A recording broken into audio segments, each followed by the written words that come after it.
pasar entonces ahora a una charla mucho más técnica que la que dio Ricardo.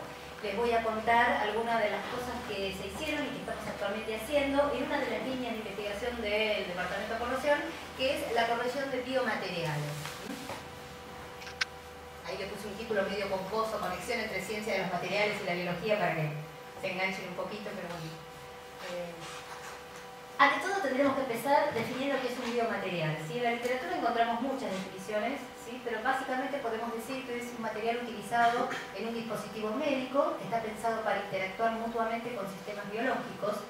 Y en el dibujito del señor vemos cómo los biomateriales se utilizan en muchísimas partes del cuerpo humano. ¿Qué requisitos debe cumplir un biomaterial? Bueno, fundamentalmente debe ser biocompatible. La biocompatibilidad es la habilidad que tiene el material para ser aceptado por el cuerpo del paciente. Por supuesto, no tiene que quitar los tejidos circundantes, no tiene que provocar una respuesta inflamatoria ni reacciones alérgicas y obviamente no tiene que tener efectos carcinogénicos. En esta tabla lo que puse es algunas de las aplicaciones de biomateriales. Tenemos, de acuerdo a la aplicación, el tipo de material más frecuentemente empleado. Si ustedes miran alguna de las líneas van a ver que hay materiales de diversos tipos, metales, polímeros, cerámicos, algunos que son compuestos. En particular, en esta charla yo me voy a centrar en los biomateriales metálicos, como por ejemplo los materiales de uso dental, aparatos de ortodoncia, prótesis, coronas, puentes, los propios implantes dentales que se hacen de titanio, todos lo conocen. Los implantes coxofemorales, que se hacen de acero inoxidable, de aleaciones de titanio. Y también dispositivos anticonceptivos, los dispositivos, los DIU, intrauterinos, son dispositivos que constan de un cuerpo de plástico, de un alma de plástico, y un arrollamiento de un alambre de cobre. Bueno, todos estos materiales metálicos o biomateriales metálicos son susceptibles de sufrir corrosión, ¿sí? Es decir, de deteriorarse como consecuencia de una reacción que tienen con el medio que los rodea. Como por ejemplo se muestra ahí en la foto un metal que presenta picaduras, ¿sí? Es un tipo de ataque localizado. También puede haber una corrosión general, en donde uno ve que toda la superficie del metal se ha corroído. El tipo, la forma de corrosión y la velocidad con la que ocurre el proceso de corrosión depende de múltiples factores, ¿sí? Los más importantes, la temperatura, el pH de la solución, la composición de la solución en la que está expuesta el material, en fin. Existen los metales nobles, platino, litio, oro. Estos metales se llaman nobles porque son intrínsecamente resistentes a la corrosión debido a su alta estabilidad termodinámica. En general son caros y no se utilizan demasiado. Lo que sí se utilizan son los llamados metales o aleaciones pasivables. Entre los metales pasivables está el titanio, el circonio, y entre las aleaciones podemos citar a los aceros inoxidables, ¿sí? Ese es el stainless steel. ¿Qué características tienen estos metales pasivables? Que son estables porque se forma una delgada película superficial de óxido que los protege de la solución o del medio en el cual están inmersos. Por ello son seleccionados frecuentemente para la fabricación de implantes. Bueno, pero los implantes también tienen fallas y a la hora de elegir un material como biomaterial hay que previamente estudiar su resistencia a la corrosión. Estos estudios en general son interdisciplinarios y necesitan la participación de químicos, biólogos, físicos, ingenieros, médicos. Lo que voy a hacer a continuación es contarles en lo que hemos estado trabajando en los últimos años en el grupo, que básicamente consiste en el estudio de la susceptibilidad a la corrosión de diversos materiales que se pueden usar como biomateriales y también algunos estudios de biocompatibilidad que hemos hecho. El primer caso que les voy a contar es el estudio de la susceptibilidad a la corrosión de materiales de uso dental. Bueno, ¿qué requisitos debe tener cualquier metal o aleación para ser usada en la boca? Bueno, fundamentalmente que no genere productos de corrosión dañinos y que la degradación de la aleación sea lo suficientemente lenta o limitada para poder asegurar su vida útil. Por otra parte, sabemos que los alimentos generan variaciones importantes de la química bucal, ¿sí? Varía en un amplio rango el pH y además los alimentos suelen quedar adheridos en las restauraciones metálicas, con lo cual hay todo un ambiente, digamos, que puede llegar a ser nocivo para el material. A la hora de evaluar si una determinada aleación se puede usar como implante o como material dental, uno pensaría que lo que tiene que hacer es evaluarla en dos fluidos fundamentales. Primero en saliva, que es el fluido más importante con el cual va a estar en contacto el material. Y después, por ejemplo, en determinadas bebidas o alimentos que uno ingiere habitualmente. Con respecto a realizar ensayos en saliva, lo ideal sería realizarlos en saliva natural, pero esto es poco práctico, es difícil de estandarizar ensayos in vitro en saliva natural, y entonces lo que se utiliza en general son salivas artificiales, es decir, soluciones que simulan el comportamiento de la saliva natural. Hay muchísimas soluciones, en la literatura uno encuentra más de 20 diferentes propuestas de salivas artificiales. En general no contienen compuestos orgánicos estas salivas, y una de las cuestiones que se nos planteó en el grupo es determinar hasta qué punto estas salivas artificiales propuestas en la literatura simulan el verdadero comportamiento de saliva natural. A tal fin, entonces, realizamos un estudio en donde evaluamos el efecto de las diferentes formulaciones de saliva artificial comparándola con el comportamiento de una saliva natural. Y después, en una segunda parte, lo que estudiamos es la susceptibilidad de la corrosión de lesiones dentales en diferentes bebidas. Entonces les voy a contar con un poquito más de detalle estos dos temas que abordamos. Con respecto al desarrollo de una saliva artificial o al estudio de las salivas artificiales, podemos decir lo siguiente. Ya dije que hay muchísimas en la literatura, y no sabíamos al principio hasta qué punto eran buenas esas propuestas. Entonces, lo que se evaluó es la susceptibilidad a la corrosión de una aleación de uso dental estándar. Usamos un bronce al aluminio, que es una aleación relativamente económica y, digamos, estándar, y la ensayamos en las diferentes formulaciones de saliva artificial y la comparamos con la obtenida en una saliva natural. Aquí está la lista de soluciones de saliva artificial que utilizamos, ¿sí? Cada una tiene una composición química distinta. Este es el material que ensayamos, el bronce al aluminio, tiene la misma característica, como si fuera un metal oro, digamos, un metal noble, pero no lo es obviamente, es relativamente económico, su composición química está dada acá, y se usa frecuentemente en los países de Latinoamérica para hacer puentes y coronas. ¿Cómo evaluamos la corrosión de este material en las diferentes salivas? A través de métodos electroquímicos, particularmente el trazado de curvas de polarización. Si no me voy a explayar demasiado en lo que es una curva de polarización, porque no tengo tiempo, simplemente aquí les puse, esta es una celda de vidrio con la que nosotros trabajamos. Básicamente nosotros en esa celda colocamos el material, que lo montamos de esta manera a través de un contacto eléctrico, el material a ensayar, ponemos la solución de interés, tenemos una serie de entradas para electrodos, de referencia, contraelectrodos y demás, y lo que hacemos es medir la respuesta del material a diferentes potenciales aplicados, ¿sí? Es decir, nosotros a través del potenciostato, famoso que hablaba Ricardo, que es nuestro elemento de trabajo cotidiano, sin potenciostato no podemos hacer nada. Con el potenciostato nosotros vamos variando el potencial aplicado a la muestra y medimos la respuesta en corriente que nos da el equipo. De manera de que trazamos esta curva de corriente potencial. A modo de ejemplo, aquí les puse dos curvas que uno podría obtener.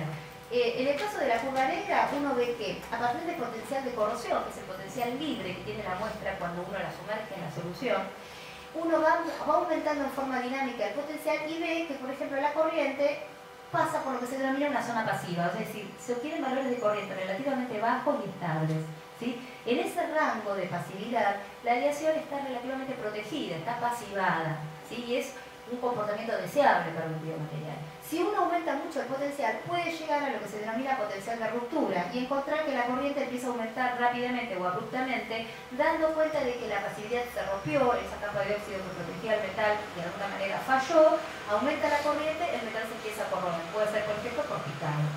Es decir, que en la curva negra correspondería a un material con un relativo buen comportamiento siempre y cuando no se sobrepase el potencial de ruptura. En el caso de la curva roja vemos otro tipo de comportamiento. Estamos aquí en presencia de lo que uno podría decir que es una disolución activa desde el principio. Desde que empezamos a aplicar o aumentar el potencial, la corriente empieza a aumentar, ¿sí? Hay mucha disolución del metal y esta es una situación no deseable. Bueno, aquí les muestro entonces las curvas de polarización que obtuvimos para nuestro bronce al aluminio cuando las ensayamos en las diferentes salivas artificiales, ¿sí? He agrupado los resultados en varias gráficas. Aquí pongo en negro la curva hecha en saliva natural, ¿sí? Y en distintos colores las otras formulaciones. Vemos que las diversas formulaciones de la literatura no dan exactamente cuenta del comportamiento en saliva natural. Si bien todas estas salivas artificiales tienen una zona pasiva igual a la de la saliva natural, el potencial de ruptura en la saliva natural es mucho más bajo que en las otras soluciones. Acá hay otro grupo de curvas donde también vemos que las salivas artificiales no responden exactamente como la saliva natural. En este caso el potencial de ruptura es menor al de la saliva natural. Y acá tenemos otro grupo más en donde vemos que también, si bien hay cierta similitud, no es del todo correcto. La formulación que más se parece a la saliva natural es esta de aquí, que está en violeta, que es la que corresponde a la solución de E de Erickson. Y a partir de esa formulación es que nosotros empezamos a trabajar cambiando la composición química y buscando reproducir el comportamiento de saliva natural. Luego de las pruebas llegamos a finalmente esta composición. Estos son los reactivos que utilizamos. Fíjense que tenemos básicamente, mayoritariamente cloruros, también hay fosfatos, y un componente orgánico que las soluciones anteriores no tenían, el ácido cítrico. Con esta formulación de saliva artificial propuesta por nosotros, la volvimos a testear. Entonces, ¿qué hicimos? Agarramos 4 aleaciones de uso dental, un cobre al aluminio, un acero inoxidable, ahí sí 304, y otras 2 que ahora les voy a mostrar en las próximas diapositivas, y las evaluamos tanto en la saliva natural como en la saliva artificial propuesta por nosotros. Y obtuvimos relativamente buenos comportamientos. Como ven, las curvas ahora, las 2 rojas se parecen, las 2 azules se parecen. La diferencia entre la roja y las azules obviamente porque es otro material.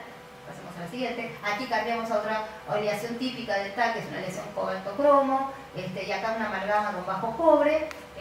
Nos dimos por satisfechos por nuestra nueva receta de saliva artificial, y la conclusión entonces es que esta nueva saliva artificial es buena para evaluar la corrosión de los posibles o candidatos materiales a ser usados en la boca, y proponemos esta nueva saliva a la hora de evaluar la susceptibilidad a la corrosión de materiales dentales.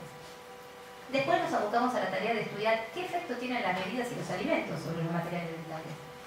Entonces, realizamos un estudio sistemático utilizando bebidas alcohólicas, jugos de frutas naturales y artificiales, vinagre, gaseosas, leche, sí, creo que no me olvido nada. Evaluamos todas estas bebidas, el efecto que tienen sobre la corrosión de la misma aleación de bronce al aluminio. Los métodos que utilizamos para evaluar la susceptibilidad a la corrosión fueron las famosas curvas de polarización, igual que el caso anterior, y también hicimos ensayos de pérdida de peso.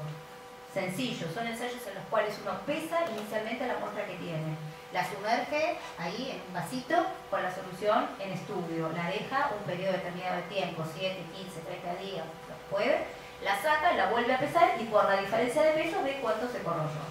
Estos ensayos de pérdida de peso no los hicimos por ejemplo, en gaseosas, por la regasificación, ni en jugos naturales de frutas, porque se pudrían, obviamente no se podía, ¿no? Pero en el resto de las bebidas sí.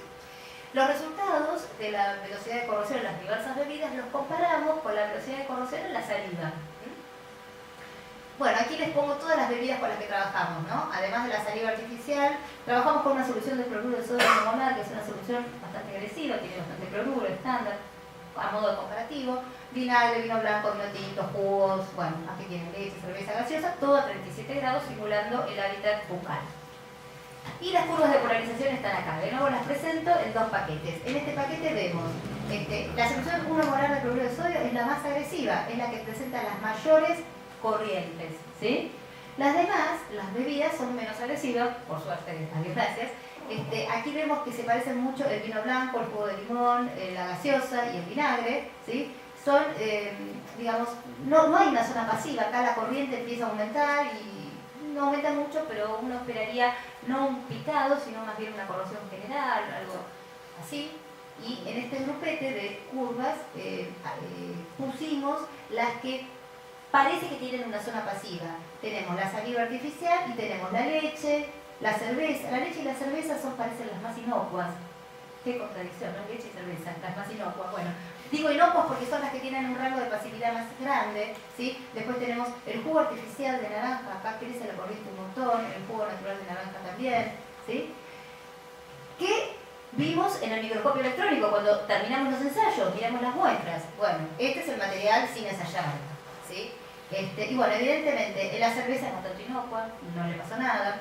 Del primer grupo de curvas, el vinagre atacó un poco al material, de hecho lo atacó a lo largo de los bordes de grano, ¿sí?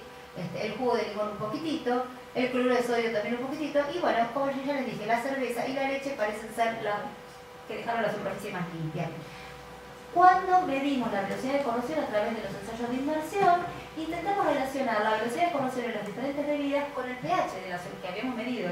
Medimos previamente el pH de cada solución y la conductividad eléctrica, pero no encontramos ninguna relación entre la velocidad de corrosión y ni el pH ni la conductividad eléctrica. Lo único que, bueno, hemos visto que en saliva artificial tenemos la menor velocidad de corrosión, esto está dado en gramos por centímetro cuadrado por día, y en el jugo artificial de naranja la mayor. De todas maneras vemos que hay un orden de magnitud de diferencia. En ese orden de magnitud están todos los resultados, digamos, lo cual no es demasiado.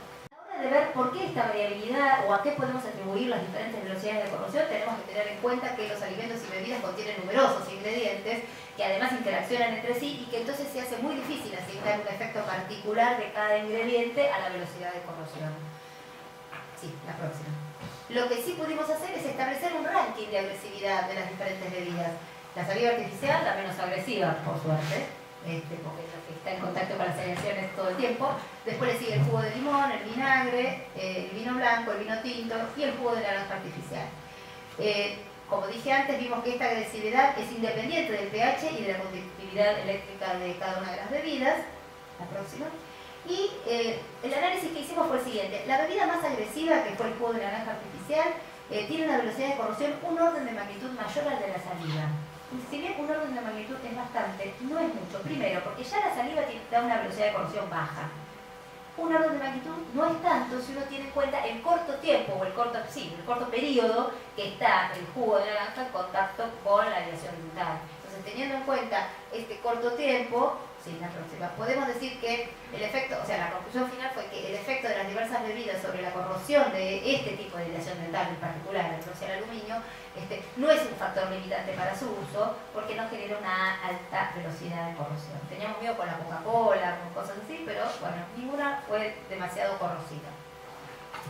Bueno, cambiemos de tema. Otro ejemplo, ¿sí? Hicimos un estudio hace un tiempo de por qué se rompían, en algunos casos, prematuramente los DIU, los dispositivos intrauterinos de los que ya les mostré una foto, ¿no? Había una hipótesis de que se rompían por corrosión bajo tensión. Ahora les voy a explicar un poquito lo que es la corrosión bajo tensión. El DIU, como les dije, es un arma de plástico que tiene un arrollamiento de cobre, de un alambre de cobre, y justamente el efecto contraceptivo se lo atribuye a los iones cobre. Cuando este cobre se disuelve en el fluido uterino, genera iones que pasan aquí. Y estos iones cobre son los que tienen la característica contraceptiva, o sea que tienen que estar esos iones cobre. La vida útil de estos dispositivos se calcula teniendo en cuenta la velocidad de disolución del cobre y está estimada en varios años. Sin embargo, en la práctica se han reportado numerosas rupturas prematuras en 2 o 3 meses y eso era lo que queríamos investigar. ¿Por qué ocurrían esas rupturas en tan corto tiempo? La posible explicación era que se debía a un fenómeno de corrosión bajo tensión. ¿Qué es la corrosión bajo tensión? Tanto hablamos y por la cual Galvez obtuvo tantos premios e investigó tanto el mecanismo. Es un fenómeno que ocurre cuando se dan 3 circunstancias a la vez. Cuando tenemos un material especialmente susceptible sometido a tensiones de tracción en un medio ambiente particular, ¿sí? En ciertas condiciones, cuando se dan esas 3 condiciones, sobre el material se propagan fisuras, que pueden propagarse a velocidades muy altas, y se originan fallas en un breve periodo de tiempo, y fallas que son catastróficas, porque el material se corta, se rompe directamente. Por ejemplo, aquí, lo que les muestro es un metal que está inmerso en un medio corrosivo, que está en presencia de tensiones de tracción, ¿sí? Y aparecen fisuras perpendiculares a la tensión, ¿sí? Acá lo vemos en la foto, que si las tensiones se prolongan en el tiempo, esas fisuras avanzan y llevan a la ruptura del material. ¿Cómo se hace un ensayo que determine si un material es susceptible o no a la corrosión bajo tensión? Se hacen lo que se llaman ensayos de tracción a fractura. Se somete al material a una tensión hasta que el material se rompe. ¿Qué puede pasar? Si el material es inmune a la corrosión bajo tensión, la ruptura va a presentar una fractura dúctil. Una fractura dúctil es como la que se muestra acá, una fractura que tiene una gran reducción de área. Y además no se observan fisuras en la superficie lateral de la muestra. En cambio, si el material es susceptible a la corrosión bajo tensión, al traccionarlo, el material va a romper primero mucho antes que si no fuera susceptible de la corrosión más potencial, en menor tiempo. Y además la característica de la fractura va a ser frágil, es una fractura que no presenta reducción de área, como si lo hubiéramos cortado a cuchillo, digamos, ¿no? Y vemos en muchas ocasiones se ven numerosas fisuras sobre la superficie lateral. Entonces, este es el método para evaluar si un material es susceptible o no a la corrosión bajo tensión, y este es el método que utilizamos para estudiar los alambres de cobre de los cuales están constituidos los DIU. Con respecto al, ¿por qué se propuso que podía ser corrosión bajo tensión en la explicación de estas fallas prematuras? Porque el cobre, al estar enroscado en el alma de plástico, está sometido a tensión, o sea, las tensiones están. El fluido uterino tiene, entre otros, iones cloruro, que son particularmente nocivos, o sea que está en un medio corrosivo que podría generar corrosión bajo tensión. Y además, bueno, lo que no había era literatura sobre el tema, porque la literatura sobre corrosión bajo tensión del cobre se había estudiado para aplicaciones industriales o en investigaciones básicas de los mecanismos, pero no existían estudios realizados en soluciones que contengan los compuestos orgánicos e inorgánicos de los fluidos biológicos. Entonces lo que hicimos nosotros, nos planteamos el objetivo de evaluar la susceptibilidad a la corrosión bajo tensión de alambres de cobre en soluciones simuladas de fluido uterino. Esas soluciones, utilizamos tres tipos de soluciones. Una solución que contenía los típicos compuestos inorgánicos, cloruro, fosfatos, carbonatos, más glucosa. A otra solución le agregamos los mismos componentes más urea. Y después trabajamos con otra solución que tenía los mismos componentes más proteínas en forma de albúmina. Y además variamos el pH.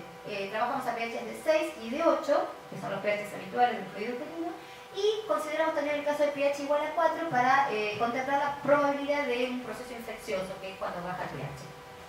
Hicimos los ensayos de tracción correspondientes en todas esas soluciones con todos esos pH, y siempre encontramos superficies de fractura dúctiles, es decir, no vimos nada de corrosión bajo tensión.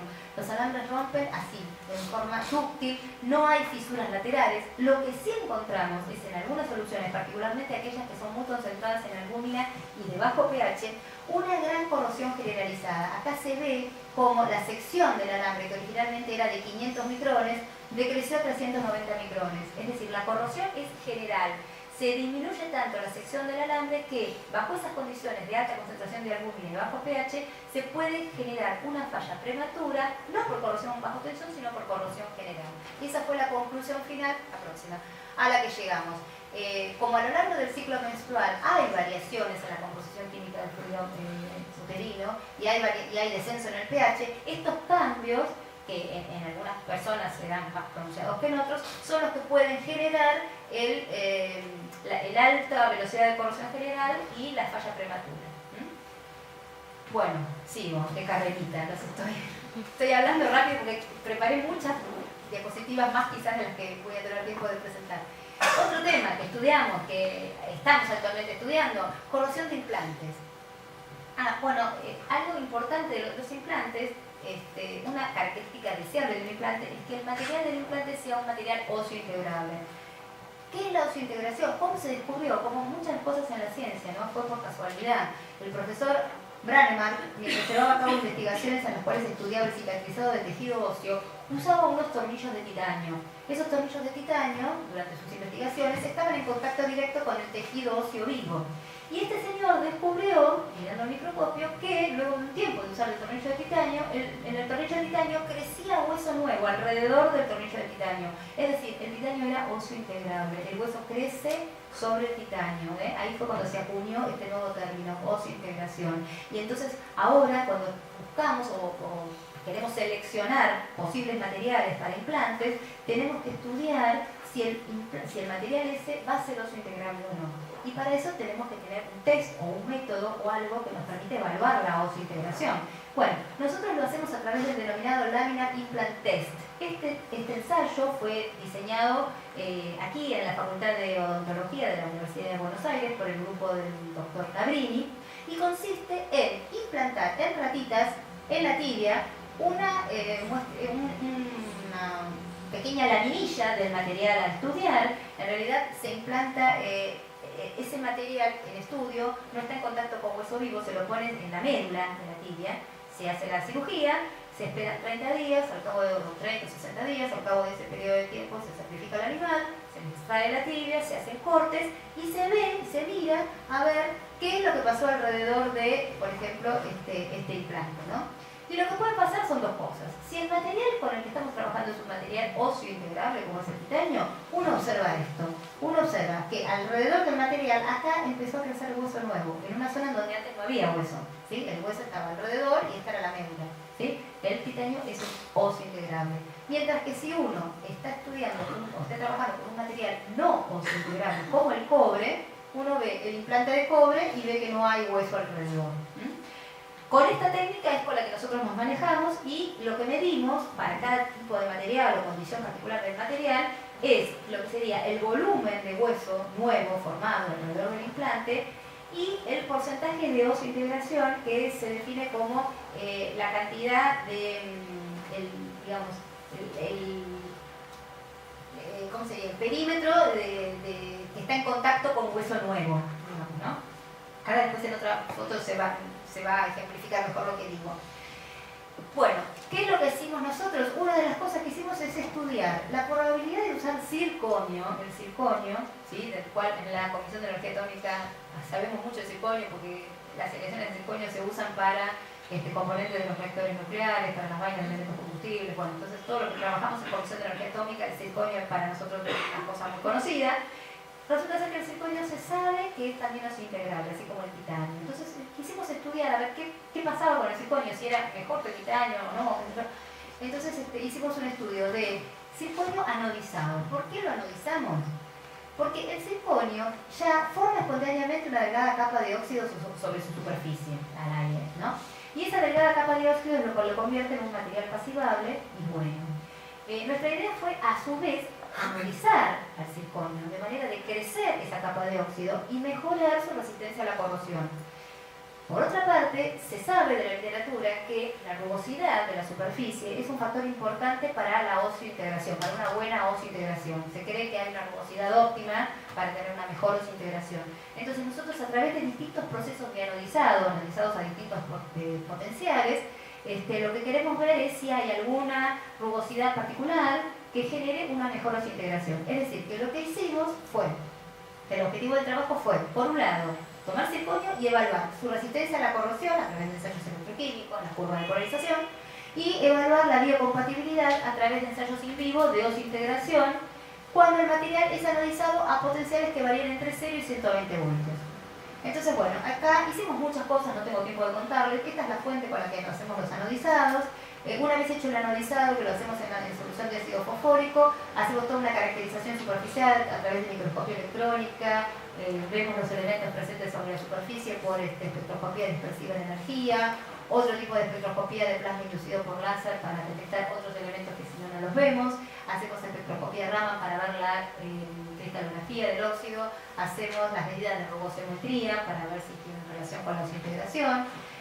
Y la parte que me compete más a mí, que es la parte de corrosión, lo que hacemos son ensayos de inmersión, o sea, tomamos las muestras de circonio anodizadas y las sumergimos en una solución simulada de fluido biológico, ¿sí? De nuevo seguimos para soluciones simuladas de fluido biológico cuya composición es esta está en la bibliografía, es una solución famosa, digamos, de fluido biológico simulado. La dejamos las muestras durante 24 horas y 30 días a 37 grados, dos periodos de tiempo distintos, luego las sacamos de la solución y hacemos los ensayos electroquímicos, las curvas de polarización. Por otra parte, los ensayos en vivo es lo mismo que conté antes. Este es el Laminar Implant Test. Acá está la pobre ratita en cirugía, en quirófano. Este es el pedacito chiquitito de implante que le ponen, porque yo esto obviamente no lo hago, en la tibia. Y para no utilizar muchos animales, lo que hicimos es evaluar la oseointegración cuando el material estaba sin anodizar, o sea, como método de control, y cuando el material estaba anodizado a 30 voltios y a 120 voltios. Nosotros electroquímicamente la evaluación la hicimos a un montón de potenciales, pero como les digo, en los animales nos cuidamos de tomar los límites de voltaje, el menor, el mayor y uno del medio, para no hacer tantos ensayos en vivo, ¿sí? Bueno, acá se muestra lo que obtenemos. Este es el implante de circonio, lo que está en violeta es el nuevo tejido crecido alrededor del implante de circonio, ¿sí? Y lo que está acá en verdecito alrededor es la médula ósea. Y este es el hueso que existía antes. Es decir, vemos cómo crece hueso nuevo alrededor del circonio en lugar donde antes no había hueso. Y lo que medimos es, como dije antes, el volumen de hueso recientemente crecido alrededor del implante, y esto, porcentaje de desintegración, que se define como el porcentaje de contacto tejido óseo-implante. O sea, qué porcentaje del implante está rodeado de hueso. Bueno, acá les muestro simplemente algunas cositas. Cuando hacemos los anodizados a distintos potenciales, vemos que obtenemos diferentes colores. Esto pasa con titanio también, figuras de interferencia. Distintas potenciales de anodizado generan distintos espesores de óxido y generan distintos colores. Y cuando miramos en el microscopio electrónico de barrido, esto es lo que vemos, a bajos aumentos, es el óxido que ha crecido sobre el circonio. Cuando uno lo mira en detalle con más aumento ve diferencias, después les voy a hablar un poquito de eso. Y acá están las famosas curvas de polarización, que para confundir un poquito están los ejes al revés, discúlpenme, me di cuenta recién hoy, al revés también, quiero decir, están al revés que como los mostré en la figura anterior. Tengo ahora la corriente acá en abscisas y el potencial en ordenadas, ¿sí? Pero esto le hace de la siguiente manera. Cuando yo la línea negra ensayo el blanco, es decir, el circonio sin anodizar, veo que a partir del potencial de reposo de corrosión, la corriente es baja. Uno diría, bueno, el material está aportándose bien, tengo baja densidad de corriente, estos son nanoamperes, ¿sí? Pero existe un potencial del orden de 0,6 a partir del cual la corriente aumenta, ¿sí? La ruptura de la capa de óxido genera un proceso de picado. Uno lo mira en el microscopio y ve que este material se picó. Mientras que cuando el circonio está anodizado, independientemente del potencial, yo acá puse algunos resultados, pero anodizamos a potenciales también más bajos, de 4, 6, 12, 18, 30, 60, 90 voltios, quiero decir, me retracto, vuelvo de nuevo. Cuando el potencial es menor a 30 voltios, el comportamiento es parecido a cuando no está anodizado, es parecido al blanco, ¿sí? A partir de 30 voltios el comportamiento cambia, el óxido es lo suficientemente grueso, ¿sí? Como para que el material permanezca pasivado en un amplio rango de potenciales y nunca se rompa la capa de óxido y nunca se observa picado. Es decir, que podemos decir que 30 voltios es un potencial importante, un potencial límite que marca la diferencia entre el comportamiento, ¿sí? Por debajo de 30 voltios no conviene anodizar, pero por encima de 30 voltios estamos ahí justo en el pico. Son otras curvas, simplemente luego de 30 días de inmersión, los resultados son parecidos que a 24 horas de inmersión. Queríamos ver si dejándola la muestra mucho tiempo sumergida en la solución de fluido, esta SBF, solución de fluido simulado, se envejecía o se arruinaba el óxido anodizado, pero no, el comportamiento es el mismo. Y cuando hacemos los ensayos en vivo, bueno, por suerte vemos que alrededor de nuestro implante crece bastante hueso, todo esto lila, es el nuevo hueso. A través de un soft adecuado medimos el porcentaje de desintegración y el volumen de hueso formado y encontramos que, ahí hace esto, de las 3 muestras ensayadas, la muestra anodizada a 30 voltios es la que presenta el mayor volumen de hueso formado nuevo y también es, de nuevo, otra vez, es la que presenta el mayor porcentaje de osiointegración. Es decir, que anodizar el material no solamente mejora la resistencia a la corrosión, sino que también mejora la osiointegración, ¿sí? Y por algún motivo que en principio no lo teníamos muy en claro, ahora estamos tratando de dilucidarlo, el potencial de 30 voltios es el mejor, lo cual no deja de ser medio una macana, porque 30 voltios yo les había dicho que desde el punto de vista de la corrosión estábamos en el límite, es a partir de donde se inhibe el picado, pero lo ideal sería trabajar con un anodizado de 60 voltios o algo así, para estar seguros que no vamos a tener picado. Lo que pasa es que los 60 voltios no ensayamos todavía en animales, pero ese sería el próximo paso. Bueno, simplemente aquí no pudimos establecer ninguna relación entre el porcentaje de osiointegración y la rugosidad. La rugosidad es más o menos pareja independientemente del potencial de anodizado, así que y tampoco pudimos establecer ninguna relación entre el porcentaje de osiointegración y la cantidad de fósforo que hay en el óxido, ¿sí? Porque cuando uno anodiza, como anodizan soluciones de ácido fosfórico, se introducen iones fósforo en el óxido, pero digamos, son variables que no afectan a la osiointegración. Lo que nosotros pensamos que puede afectar a la osiointegración, otra vez y otra vez más, creo, ahí está, es que tiene diferente morfología el óxido crecido a 30 voltios que a 120. No sé si ustedes van a alcanzar a discernirlo. A 30 voltios uno ve como que el óxido crece en islas, así, pero todavía se alcanza a ver acá el sustrato. Como que las islas de óxido no cubren totalmente el material. Por arriba de 30 voltios, como por ejemplo el 120, ya el óxido lo cubre totalmente. Nosotros, y justamente esta es la que mejor osseointegración presenta, quizás es por un problema de anclaje, el hueso, digamos, esas islas, esos desniveles, si bien no hay diferencia en la rugosidad media, posiblemente ese tipo de topografía haga que la osseointegración mejore. Es un tema todavía que tenemos que seguir investigando, ¿no? Bueno, la conclusión de todo esto es que el circonio, no solamente el circonio anodizado, primero, es bueno, es aún mejor, es mayor, más osseointegrable, perdón, que el titanio, tiene buena resistencia a la corrosión y ya mejora más cuando lo anodizamos, tiene muy buena capacidad de osseointegración, la próxima, esto ya lo había dicho, esto también ya lo había dicho, lo que nos quedó por hacer es evaluar la osseointegración a 60 voltios, porque 30 voltios, como dije antes, desde el punto de vista de la corrosión está medio dudoso, entonces ahí todavía tenemos trabajo por delante. Y lo que estamos haciendo ahora, ya me voy a callar, creo que ya me debo haber excedido de mi tiempo, les quería contar lo que estamos trabajando ahora. Así como estudiamos el circonio, estamos estudiando una aleación de circonio, que es circonio 2,5 niobio. ¿Por qué esa aleación? Es porque estamos en la función de energía atómica y nuevamente el circonio 2,5 niobio se usa mucho en la función de energía atómica. Y así como el circonio resultó muy buen material para la osseointegración y con buena resistencia a la corrosión, el circonio 2,5 niobio pensamos que puede tener mayor resistencia a la corrosión, y con respecto a la osseointegración lo queremos evaluar. Este es un trabajo que se está haciendo actualmente. Bueno, creo que ya te lo dije todo, en lo que estamos trabajando, hay una tesis de maestría que se está desarrollando en este tema, y creo que ahí terminamos. Bueno, muchas gracias por su atención.